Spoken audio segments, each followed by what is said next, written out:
मेरा छोटा सा संसार, कान्हा आ जाओ एक बार। मेरा छोटा सा संसार, कान्हा आ जाओ एक बार। कान्हा आ जाओ, कान्हा आ जाओ, कान्हा आ जाओ, कान्हा आ जाओ। मेरा छोटा सा संसार, कान्हा आ जाओ एक बार। लाखों को दर्श दिखाया है, लाखों को दर्श दिखाया है, प्रभु हमको क्यों तरसाया है। प्रभु हमको क्यों तरसाया है। ये कैसी तुम्हारी माया है, यह कैसी तुम्हारी माया है। कान्हा दर्शन दो एक बार, कान्हा दर्शन दो एक बार। प्रभु आ जाओ एक बार, प्रभु आ जाओ एक बार। मेरा छोटा सा संसार, कान्हा आ जाओ एक बार, कान्हा आ जाओ एक बार। बोली कृष्ण कन्हैया लाल की जय। भक्त भगवान के बिना रह ही नहीं सकते। भक्त होते हैं ना, वो बिना भगवान के जीवित ही नहीं रह सकते। अभी किसी को किसी से विशेष प्रेम हो जाता है तो उसके बिना कितना अधूरापन लगता है, कितना उसके बिना तड़प होती है। तो जो भक्त होते हैं उनको भगवान से अतिशय प्रेम हो जाता है, अब वो उसके बिना रह नहीं पाते।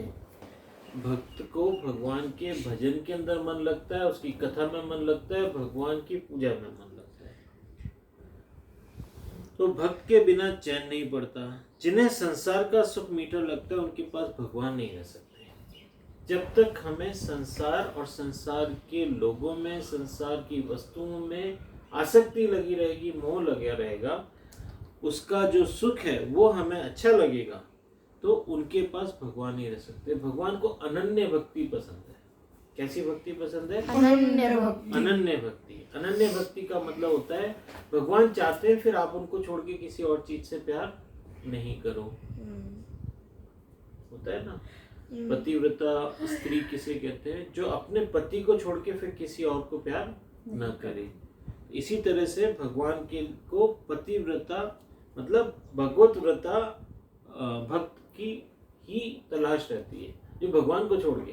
अभी हम भगवान को भी प्यार करते हैं लेकिन हमें गाड़ी भी चाहिए, घोड़ा भी चाहिए, हमें ये भी चाहिए, हमें वो भी चाहिए। तो हम जब दूसरी चीजों के अंदर अपना मोह बांट के रखते हैं तो कई बार क्या होता है, हम भगवान की उपेक्षा भी कर देते हैं। उपेक्षा मतलब अवॉइड करना। अभी जैसे आपके घर में प्रधानमंत्री मोदी जी आ जाए और छोटू भैया आ जाए, अब आप छोटू भैया को खिलाने पिलाने में लग जाओ और मोदी जी को अवॉइड कर दो, मतलब उनसे कुछ पूछे ही नहीं। तो क्या होता है, जब कोई बड़ा आदमी आपके घर में होता है और आप किसी छोटे व्यक्ति के लिए, जनीश समझाओ, किसी छोटे व्यक्ति के लिए उसकी उपेक्षा कर देते हो, उसको अनदेखा कर देते हो, तो वो मोदी जी को अच्छा नहीं लगेगा। वो बोलेंगे भाई मेरे को बुलाने वाले तो इतने लोग हैं, मैं इसके यहाँ पे आया हूँ, देखो ये उसके उसमें लग रहा है ना। इसी प्रकार से भगवान को भी ये बात पसंद नहीं है कि वो हो और आप किसी और के सेवा चाकरी में लगे रहो। भगवान चाहते हैं जब मैं आपके पास आता हूँ तो आप पूरा कंसंट्रेशन मुझे समर्पित करो। ऐसे भक्त फिर भगवान को अतिशय प्रिय लगते हैं। ऐसा नहीं कि वो जाते नहीं है, वो सबके घर जाते हैं, लेकिन जब कोई भगवान की उपेक्षा करता है या भगवान को कम पसंद करता है तो भगवान उसको प्रिय लगते नहीं है। भगवान के हृदय में उसके लिए वात्सल्य उभरता नहीं है, भगवान के लिए उसके ऊपर कृपा दृष्टि, विशेष कृपा दृष्टि बनती नहीं है। भगवान की कृपा तो सब पर है, लेकिन जो भक्त अनन्य भाव से भगवान को भजते हैं उन पर भगवान की विशेष कृपा बरसनी शुरू होती है। ऐसा होता है ना, मम्मी पापा के सब बच्चे होते हैं, लेकिन जो बच्चा मम्मी पापा की सेवा करता है उस पर मम्मी पापा का विशेष स्नेह आ जाता है। होता है ऐसा? आपके बहुत सारे फ्रेंड होंगे, लेकिन जो फ्रेंड आपकी बर्थडे पे, आपके सुख दुख के अंदर स्पेशली आपको याद करता है, आपसे बात करता है, उसके लिए आपके हृदय में विशेष स्नेह पैदा हो जाता है। तो भगवान का विशेष स्नेह प्राप्त करना है तो भगवान को विशेष बनाना पड़ेगा, उनको वीआईपी ट्रीटमेंट देना पड़ेगा, और भगवान उससे अतिशय प्रसन्न होते हैं। तो जो भक्त होते हैं उनके लिए भगवान कैसे हैं? वो ही सब कुछ है, उसके बिना उनको चैन नहीं पड़ता है। तो जिन्हें संसार का सुख मीठा लगता है उनके पास भगवान नहीं रह सकते। परमात्मा श्री कृष्ण सदैव गोपियों के साथ ही रहते हैं। अब गोपियां कैसी थी? उन्होंने भगवान को विशेष स्थान दिया हुआ था, वीआईपी ट्रीटमेंट देती थी, तो भगवान भी उनसे अतिशय प्रेम करते थे। तो गोपियों को भगवान के बिना चैन नहीं पड़ता था। गोपी कहती हैं, उद्धव जी आप कहते हैं ब्रह्म निर्गुण निराकार है। उद्धव जी क्या कहते थे? ब्रह्म निर्गुण निराकार। भगवान का तो स्वरूप नहीं, सबके अंदर विराजमान है, सर्वव्यापी है, निर्गुण है, निराकार है, उनका कोई आकार नहीं है।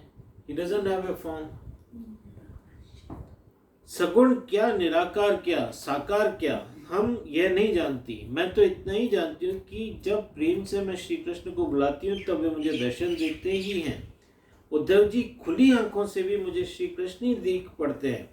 जहाँ जाती हूँ मुझे मेरा लाला ही दिखाई देता है। उनकी तो ऐसी आदत है कि मैं असली स्वरूप छिपाते रहते हैं। उद्धव जी उन्होंने आपको असली स्वरूप दिखाया ही नहीं है, इससे आप निर्गुण निराकार की बात करते हैं। एक बार ही जो मेरे कृष्ण का दर्शन कर लेते हैं वह उनको एक क्षण भी छोड़ नहीं सकता। आपको अभी असली स्वरूप का दर्शन नहीं हुए हैं। मेरी तो दृष्टि जहाँ जाती है वहाँ मुझे मेरे श्री कृष्ण दिख पड़ते हैं। इस वृक्ष में भी श्री कृष्ण है, वृक्ष के पत्तों में भी श्री कृष्ण है, वृक्ष की माटी में भी श्री कृष्ण है, वृक्ष के तने में भी श्री कृष्ण है। गोपी कहती है हमें तो भगवान साकार नजर आते हैं, जिसमें देखती हूँ उसमें भगवान नजर आते हैं। आप निराकार निर्गुण इनकी क्या बात करते हो? हमें भगवान दिख पड़ते हैं। एक बात है, संसार में हम लोग जो रह रहे हैं ना, हमने सुख देखा ही नहीं है। हमने सुख नहीं देखा ही नहीं है। क्यों? क्योंकि हमने जिसको सुख माना हुआ है ना, सांसारिक वस्तुओं में जो सुख मिलता है, वो माया है। रिश्तों का सुख मिलता है, ये वास्तव में दुख है, ये सुख नहीं है। जो सुख है वो हम लोगों ने देखा ही नहीं है। अब ऐसे में सुख को परिभाषित करना शास्त्रों के लिए, संतों के लिए बहुत मुश्किल होता है।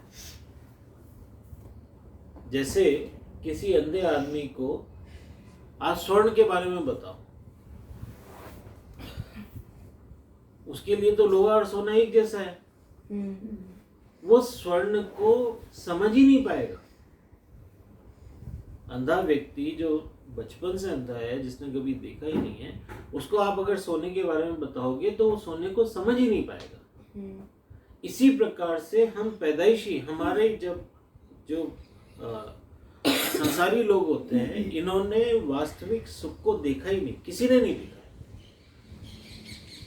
संतों ने, महात्माओं ने अपने ध्यान में, अपनी भक्ति में उस सुख को पहचाना भी और उसका आस्वादन भी किया। अब वो जब संसारी लोगों को आके बताते हैं कि भैया ये जिसको आप सुख मान रहे हो ये सुख नहीं है, परमात्मा का सुख वास्तविक सुख है, उसमें ही आनंद है। ये जिसे आप सुख समझ करके भोग रहे हो ये तो दुख स्वरूप है, क्षणिक है, ये छलावा है दुख सुख का। जैसे अग्नि में और अग्नि के फोटो में आपके सामने अग्नि की फोटो दिखा दी जाए तो वो जलाएगी क्या? नहीं। लेकिन उसको आप बोलोगे क्या जब फोटो देखोगे तो ये क्या है? अग्नि। अग्नि की फोटो है। लेकिन वो अग्नि के अंदर अग्नि के गुण नहीं है। अग्नि कहलाती है, दिखती भी है, लेकिन उसमें अग्नि के गुण नहीं है। इसी प्रकार जो हम सांसारिक सुख भोग रहे हैं ये वास्तविक सुख नहीं है, ये सुख की प्रतीति है, ये दिखती है सुख जैसी। कहने में भी इसको ये आता है कि साहब हमने ना वो दावत के अंदर सुख उठाया, मजा आ गया, लेकिन ये जो वास्तविक सुख है उससे बिल्कुल डिफरेंट है। आई बात समझ में?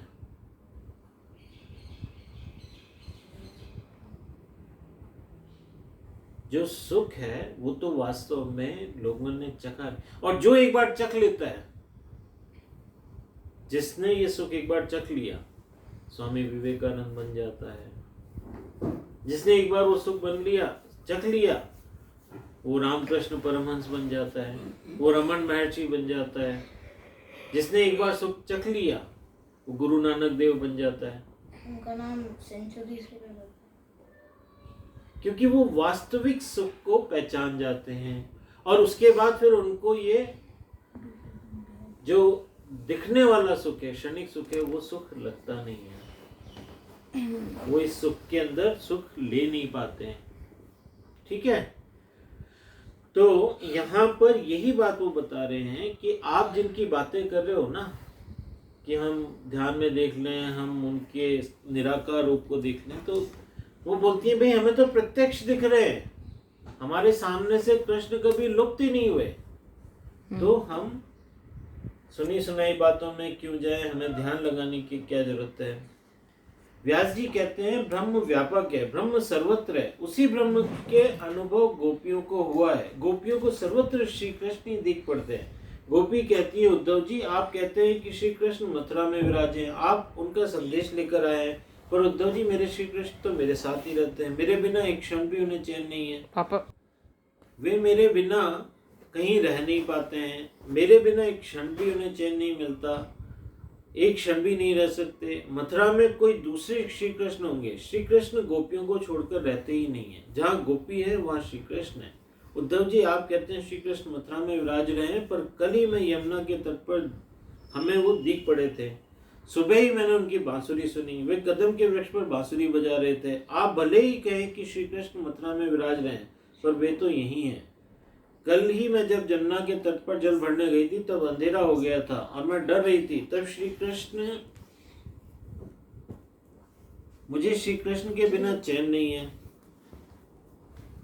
जब मैं श्री कृष्ण कहती हूँ तब वे मेरी बाईं ओर खड़े होते हैं, कभी ऐसा लगता है वो दाहिनी ओर खड़े हैं। उद्धव जी मुझे अंधेरे में कुछ दिखाई नहीं दिया, पग में कांटा लगा, मैं श्री कृष्ण बोल रही थी। मेरे श्री कृष्ण दौड़ते हुए आए, श्री कृष्ण ने उस कांटे को निकाल दिया, मेरे सिर पर पानी का घड़ा रख दिया और मुझे घर तक पहुंचाने भी आए। मेरे साथ उन्होंने बात भी करी। अपने लाला से मैंने पूछा आप तो मथुरा गए थे, कब लौट कर आए? श्री कृष्ण ने कहा, अरे सखी मैं मथुरा गया ही कब हूँ, मैं तो तेरे साथ ही हूँ, मुझे तेरे बिना चैन नहीं पड़ रहा है। भगवान का प्रेम प्रगाढ़ प्रेम होता है। भगवान अपने भक्त को छोड़ते नहीं है। भगवान अपनी प्रेजेंस सतत बना के रखते हैं भक्तों के लिए। भक्तों को हमेशा भगवान पास में ही दिखाई देते हैं। जिनके हृदय में भगवान के लिए भक्ति भाव होता है उनको भगवान का डिस्टेंस लगता ही नहीं है। जैसे प्रहलाद जी थे तो उनके पिताजी ने पूछा क्रोध में, तुम्हारे भगवान क्या यहाँ हैं? बोले जी हाँ हैं। बोले इस खंबे में हाँ हैं। तो प्रहलाद जी के पिताजी ने उस खंबे को जोर से गदा मार करके तोड़ दिया। उसमें से कौन प्रकट हुए? नरसिंह। और उन्होंने उनके पिता हिरण्यकश्यप को मार दिया, बता दिया भैया मेरे भक्तों के पास मैं हमेशा रहता हूँ, उनकी रक्षा के लिए सामने ही खड़ा रहता हूँ। तो जिनके मन में भगवान के प्रेम होता है, भक्ति होती है, भाव होता है, भगवान उनको छोड़ के जाते नहीं हैं। अभी कोई ये बोले साहब मेरे लिए तो भगवान आए नहीं, कोई है ही नहीं, का मतलब अभी तक भक्ति की परिपक्वता है नहीं। भगवान तो द्रौपदी के जब चीरहरण हो रहा था तो भगवान वहां पर द्रौपदी जी के लिए, द्रौपदी भगवान की बड़ी भक्त थी, तो वहां उनके कपड़े बन के प्रकट हो गए। जब गजराज ने आवाज लगाई और मगरमच्छ ने उनको नदी में खींचना शुरू किया तो उन्होंने आवाज लगाई, तो मगरमच्छ को मारने के लिए गरुड़ से बैठ कर के आए। तो भगवान भक्तों की रक्षा के लिए सदैव, क्योंकि भक्तों को लगता नहीं है भगवान बहुत दूर है, वो आवाज लगाते हैं भगवान तुरंत प्रकट होते हैं। आवश्यकता किसकी है? भगवान की भक्ति की। जहां गोपी है वहीं श्री कृष्ण है, जहां भक्ति है वहीं भगवान है। ये भक्ति है तो भगवान है।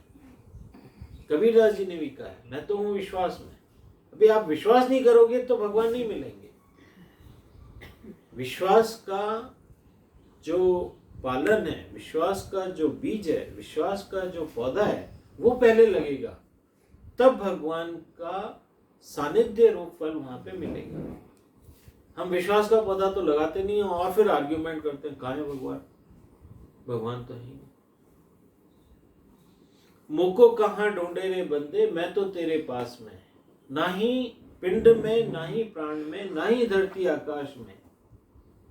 खोजी होए तुरंत मिल जाऊं, एक पल की तलाश में। कह कबीर सुनो भाई साधो, मैं तो हूं विश्वास। अब विश्वास करो। गोपी प्रेम की महिमा अपार है। एक बार श्री कृष्ण बीमार पड़े। बीमार तो क्या, उन्होंने ऐसा नाटक किया, जब किसी दवा से सफलता नहीं मिल रही तब भगवान ने वैष्णव चरणों का रज माना। ये कहानी है।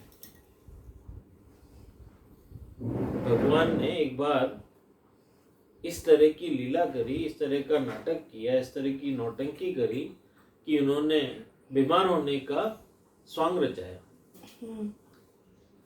अब साहब बीमार हो गए, द्वारकाधीश बीमार हो गए, सब लोग बोलने लगे भी ये द्वारकाधीश बीमार हो गए, अब ये ठीक कैसे होंगे। तो सबने भगवान से पूछा भाई आप ठीक कैसे होगे।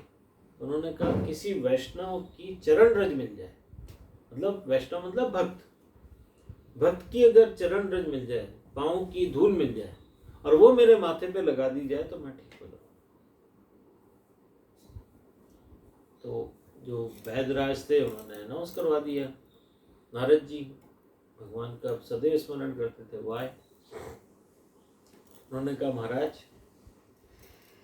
ये वैष्णव जन की रज कहाँ मिलेगी। तो बोले इतने मेरे भक्त हैं, जाकर के ले आओ। अब नारद जी गए सब जगह पे, तो जो हिमालय पे महात्मा लोग तपस्या कर रहे थे, भाई ये तो बड़े भक्त हैं भगवान के, उनसे बोला भाई आप लोग अपने चरणों की रज दे दो। उन्होंने मना कर दिया। भगवान के सिर पे हमारी मतलब धूल नहीं, पवित्र है, इसको वहां पे नहीं लगा सकता। तो वो गए संत लोगों के पास, बहुत लोगों के पास गए, सबने कहा भगवान हमारे पाँव की धूल भगवान के सिर पे नहीं, ये तो बड़ा अनर्थ हो जाएगा, हम पाप के भागी बनेंगे। हम भगवान के चरणों की रज देंगे, हमारे चरणों की रज भगवान के सर पे क्यों लगाएंगे, तो ये तो अनर्थ हो जाएगा। अब नारद जी परेशान हो गए। फिर वो वृंदावन में गोपियों के पास गए, तो गोपियों से बोला कि ऐसे ऐसे भगवान के सर पे दर्द है और वो बोल रहे हैं किसी भक्त की अगर चरणों की रज मिल जाए तो मेरा ये दर्द ठीक हो जाएगा। गोपियों ने खट पांव झाड़ दिए, बोले जी उठाओ और ले जाओ। बोले चाहे हम हजारों साल नरक में रहे, लेकिन हमारे कन्हैया को कुछ नहीं होना चाहिए। नारद जी पहुंचे भगवान के पास। भगवान मुस्कुरा रहे, बोले जी मेरे को क्या हुआ है, जो सारे जगत की बीमारियां दूर करता है उसको कोई बीमारी हो सकती है। बोले नारद जी एक बात बताओ, वैष्णव तो आप भी हो, ये तो यहीं पे काम हो जाता है, यहीं झाड़ के देते अपने बाप की दूध, आप गोपियों तक गए। अब देख लिया आपने। तो जब भगवान की प्रसन्नता के लिए कार्य किया जाता है वो भक्ति है, चाहे वो शुभ हो चाहे वो अशुभ हो। वैष्णव जन तो तेने कहिए जे पीर पराई जाने रे। वैष्णव जन उसे बोलते हैं जो दूसरों के दर्द को समझता है। तो यहाँ पर गोपियों ने अपने पांव के धूल दे करके ये सिद्ध किया कि भगवान की भक्ति जो है वो ज्ञान से बड़ी है। ठीक है। धन्य वृंदावन, धन्य वे लीला, धन्य वे ब्रिज के वासी रे। अष्ट महासिद्धि आंगन में खड़ी, मुक्ति तो है दासी रे। भूतल भक्ति पदारथ ऐसा, ब्रह्म लोक में नहीं है रे। जो भक्ति के अंदर सुख है, जो वृंदावन के अंदर कृष्ण लीलाओं का वर्णन है, जो वृंदावन में भगवान ने कृष्ण लीलाएं करी हैं, वहां पर सारी सिद्धियां हाथ जोड़ के खड़ी होती हैं। कैसे खड़ी होती हैं? हाथ जोड़। इस दुनिया में अष्ट सिद्धि नवनिधि आती हैं। क्या होती हैं? अष्ट सिद्धि नवनिधि। नवनिधि, 9 तरह की निधि। निधि का मतलब होता है खजाना। क्या होता है निधि का मतलब? खजाना। 9 तरह के खजाने बताए गए इस दुनिया में, और अष्ट सिद्धि बताई गई। सिद्धि में क्या आता है? अदृश्य हो जाना, ठीक है, एक जगह से दूसरी जगह पहुंच जाना, ये सब सिद्धि में आते हैं। आंख बंद करके कुछ भी चीज प्रकट कर देना, तो ये सिद्धियां होती हैं। बारिश करवा देना, तो जो सिद्ध पुरुष जो बोला वो सच हो जाए, ये सब सिद्ध पुरुषों की निशानी है। और निधि क्या होती है? निधि होती है जैसे कल्प वृक्ष, आप जो मांगो वो मिलेगा। कामधेनु, तो ये संपदा के अपार संपदा, कुबेर का खजाना, ये निधि है। तो अष्ट सिद्धि वहां पे हाथ जोड़कर खड़ी होती हैं, और मुक्ति भी क्या है? दासी बन जाती है। हम मोक्ष की बात करते हैं, या मोक्ष आपके पीछे पीछे चलता है कि भगवान के जो भक्त होते हैं ना, मुक्ति उनसे बोलती है कि जब आप आज्ञा करोगे तब आपका मोक्ष हो जाएगा।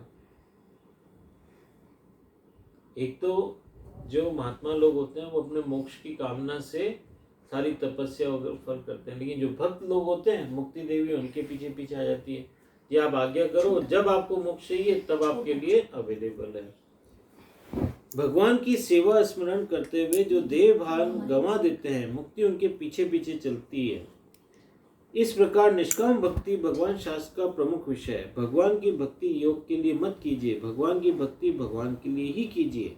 भक्ति का फल भगवान ही है।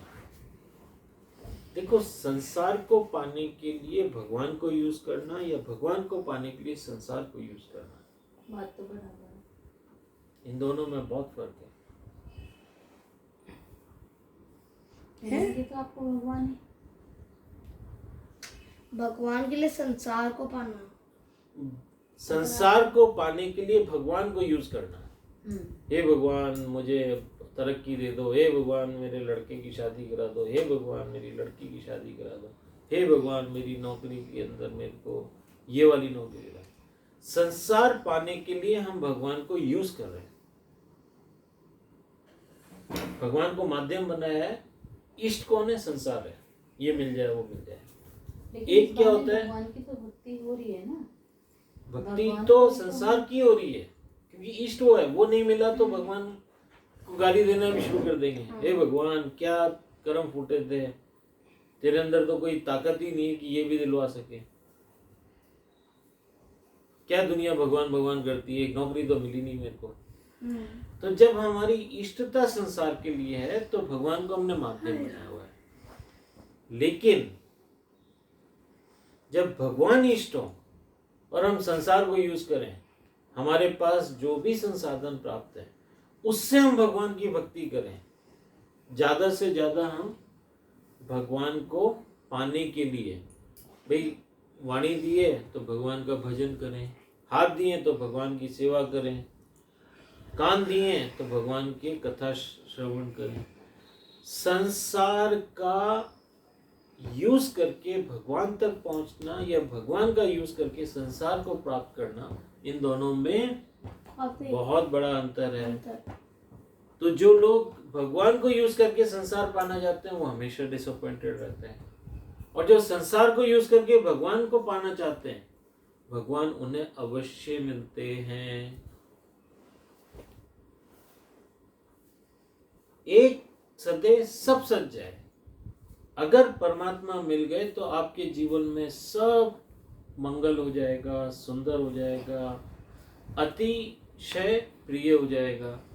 एक के सादे सब सदे, और अगर एक नहीं सदा तो आप हजारों जनों को, हजारों दुनिया की चीजों को, एक काम खत्म होगा दूसरा खड़ा हो जाएगा, दूसरा खत्म होगा तीसरा खड़ा हो जाएगा। रामबाण औषधि कहते हैं ना, एक दवाई लेने से सारे रोग नष्ट हो जाते हैं। तो भगवान को प्राप्त करने से दुनिया के अंदर हमें जो कुछ चीजें प्राप्त करनी होगी वो सब मिल जाती है। सारी सिद्धियां हमारे यहाँ पे हाथ जोड़ के खड़ी हो जाती हैं। नवनिधि, अष्ट सिद्धि नवनिधि के दाता वो भगवान है।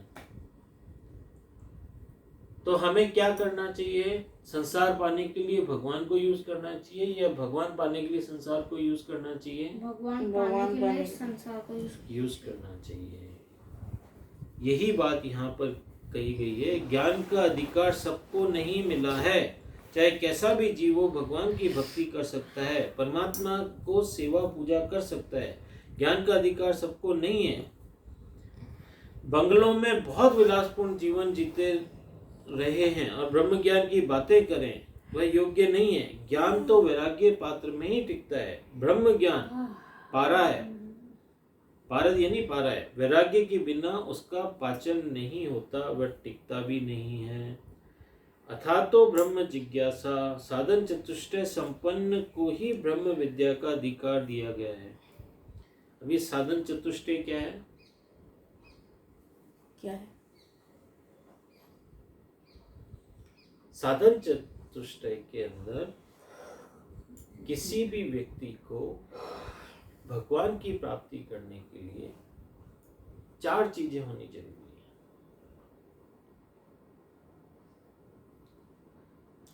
इसके अंदर उपनिषद ही वेदांत है। वेद के 3 भाग हैं, संहिता, ब्राह्मण और अरण्यक। संहिता यज्ञ रूप है। यज्ञ का उपयोग कैसे करना चाहिए इसका मर्म ब्राह्मण में है। कंद मूल फल खाकर अरण्य में रहकर ऋषियों ने जिस ग्रंथों की रचना की है अरण्य कहा जाता है।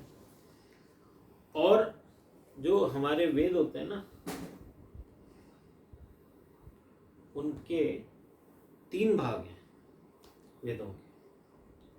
एक भाग कहलाता है संहिता भाग, एक भाग ब्राह्मण भाग और एक आरण्यक भाग। संहिता भाग मतलब वेदांत, लास्ट का पोर्शन। तो ये साधन चतुष्टय का भी हमारे वेदों में ही वर्णन है।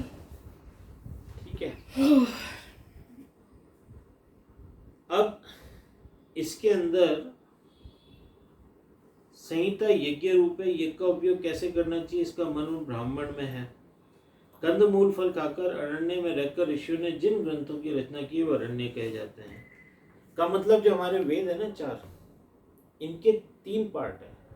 अरण्य में वनस्पति का वर्णन है, क्योंकि पहले ऐसे मकान नहीं होते थे। लोग कहाँ रहते थे? जंगल में रहते थे। गांव भी जंगल में ही होते थे।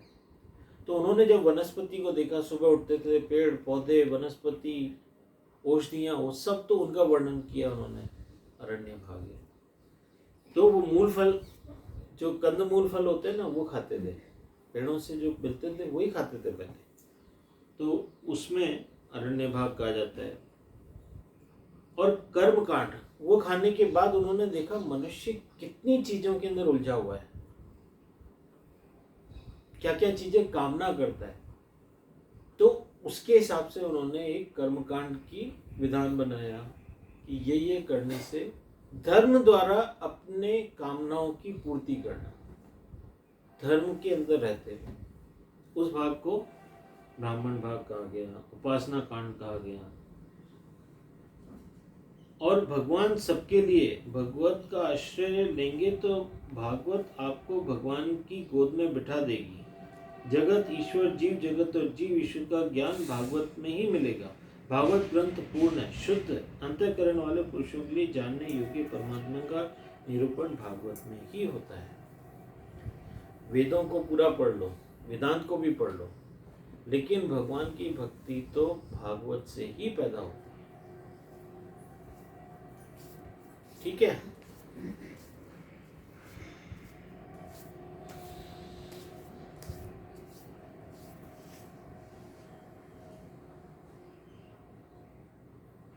बोलिए श्री कृष्ण भगवान की जय। आज के आनंद की जय। साधन चतुष्टय अगले वीक।